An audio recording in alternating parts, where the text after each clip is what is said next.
Hey everyone, and welcome to the channel. So today we get to take a look at a very special 2024 Lexus IS500 F Sport Premium. This has the special appearance package, so it's finished off in blue vector, which is only available on 150 IS500 models, and the MSRP is just shy of $69,000. This is a very beautiful color for this luxury brand Lexus. Now, up underneath the hood, this is powered by the 5-liter naturally aspirated V8.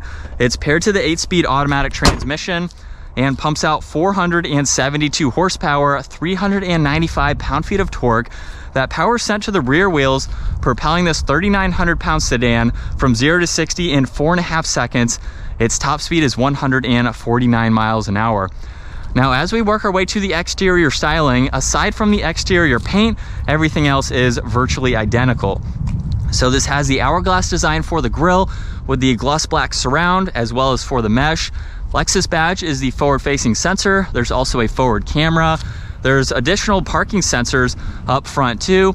And this even has the LED headlights with the triple beam design and the LED DRL and turn signal. There's more gloss black in each corner too, giving it a really nice contrast with this blue vector. And then there's 4 distinctive lines that come down the hood too. The ones on the side go all the way to the inner portion of that hourglass design too. So it's nicely incorporated throughout the entire front end. Now, this special appearance package does provide it with these 19-inch BBS forged wheels with a beautiful multi-spoke design to them. There's the Lexus brakes just behind that, as well as the F Sport badge. Side mirrors are finished off in gloss black. There's a camera and a turn signal. This does have a sunroof. All of the window trim is blacked out, and it matches with the lower side skirt there. That is also blacked out. I think this has a really good side design to it with all of the lines. There's some in the lower section there. Just gives it a very sleek look. Now in back, this does have a gloss black spoiler. There's also the connector bar running between the LED taillights right through that trunk. There's a backup camera, all the sensors, gloss black in the lower diffuser, and then the quad tip dual exhaust with that offset design, which is pretty cool. And then some aggressive lines in the lower diffuser there. And then taking a look at the cargo space, this is a very practical family style sedan. So there's a lot of space. There's a spare tire underneath, and you can even fold down those back seats to give yourself that much more interior space. Well, let's work our way to these back seats, where the door panel is pretty simple. A part of that special package is the blue stitching. There's leather, brushed aluminum accents surrounding the window trim, and then a speaker down below. And then we have the same design for the seats with all the blue stitching. Now, I do have this seat pretty far back. This has that easy entry and exit where the seat will go back to make it easier to enter up front. This is not how I would sit at 5'10", but if you were taller than me, I still have some space. There's storage pockets, there's air vents, there's blue piping on the floor mats, which is a part of that package. And then cup holders are on the end of the armrest. And I still have about 1 inch or so above my head. So it is fairly spacious, unless you have someone tall in the front seat there. You can still ride around and be comfortable. Now up front, memory seating adjustments, all of the window and side mirror controls. You get storage for the front door panels. And then F Sport badge is down on the seat. We have a very nice design for these automatic front seats. And then we need to move this forward so I can reach. Let's fire this up. We have the solid and perforated leather steering wheel with the F Sport badge down below. Left side gives you all of your Bluetooth and voice commands along with volume and tuning. Right side, you have your lane keeping assist, distance pacing, cruise control can be activated by that stalk. And then you also have some arrows to go through the gauge cluster. So with the current setup, TAC is right in the middle, engine temperature on the left side, fuel level on the right, and you can use those arrows to scroll through a little bit of info within that TAC. Now, if you want to see more info, simply just push that TAC to the right, and now you can go through all of these standard safety features, and then you can even go through a lot more with the drive information. So it just depends on what you need to see for the day and what you'd like to scroll through. When you're done, minimize that. TAC is back in the middle. Now this has steering wheel mounted paddle shifters. You get the rear sunshade control on that right side, so you can raise and lower that as needed. There's also a view button for that 360 camera system. You get 2 different angles, just depending on how you would like to view this, and then just push on view to make that disappear. There's the automatic headlights, you have a trunk release, and then some odometer controls. 1 air vent.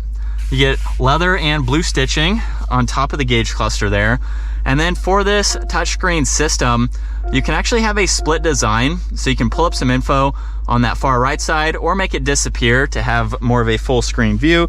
And you can use the rest of the controls down below to further get through this information. Now, there's not a ton to go through, but you have projection, so you can pair your phone to this system. You can get into your climates along with your phone and your audio.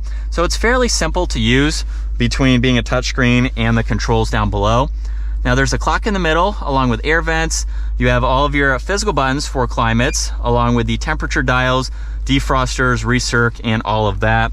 There's power and volume for the radio as well as tuning, and then a CD player and some other radio controls. Now, these are heated and ventilated front seats. You get a heated steering wheel too. And then we have a few different driving modes that will change the gauge cluster. So depending on the mode that you are in, very nice to see that. This rear wheel drive Lexus has a snow mode. There's traction control, auto hold. If we put this into reverse, you have the backup camera with 2 different angles depending on what you'd like to use. And then you have drive and the manual setting too. That also allows you to use the paddle shifters. Now, there's a little bit of storage in the armrest with some auxiliaries, and then the glove box has even more, and you have blue stitching just above that. And then we have the controls for the sunroof itself, and the sunshade is manual adjusting. And then a lot of visibility. It's not a big vehicle. You can easily see over both shoulders. And in Sport Plus second gear, here we go.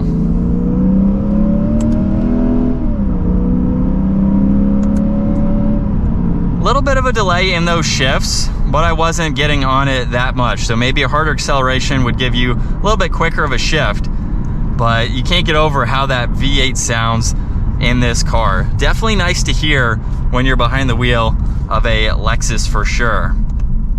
But this is what it's like to be behind the wheel for the IS500 F Sport.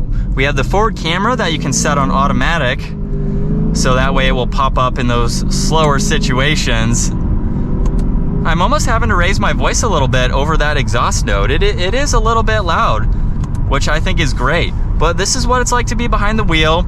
I will say it does kind of give off an old school vibe to this. We have the NA engine, which is a little old school. We don't have a lot of tech on the interior. We have a CD player, which is definitely going back to even my younger days. But I still think it is a nice interior. It's something that you can use every day, not an overcomplicated amount of controls. And so if you're looking for something fairly simple, but it gives you everything, it's definitely a good option to go with. Not to say that it doesn't look good. Some of it is still a little bit dated, but I think it does give it a fairly nice interior. And we have a lot of other controls that you can go through. So it's a sports sedan, not a sports sedan. It's got characteristics to handle, and it has some power. It's kind of a blend in the middle. You get a Lexus, so you get something that's going to be very reliable. You have a naturally aspirated V8, which again is going to be very reliable. So it's something that is going to give you the reliability factor and just gives you a little bit of bump in some of the performance. So I think it's definitely a good combination to go with. And it's going to make for a great daily driver. It's super comfortable, even with the suspension. I don't have any complaints with it. Good visibility overall. And it's just something that would be great to have if you're looking for a luxury brand and something with this style and type of performance to it. And we also have the different driving modes. So if I want to put it into eco and get a little bit less throttle response, if you want to save on some of the MPG, it actually has a significant difference. So in eco mode, if we go down to third gear, not going to have quite as much power as Sport or Sport S Plus. And so it's nice that you do have those differences there. And that is going to wrap it up for this 2024 Lexus IS500 F Sport Premium. Once again, a huge shout out to Hendrick Lexus Northlake for providing this for me today. Definitely take a look at their website. That link is down in the description. Give this video a huge thumbs up if you enjoyed it, and consider smashing that subscribe button so you don't miss out on our daily uploads. And I will see you all in the next video.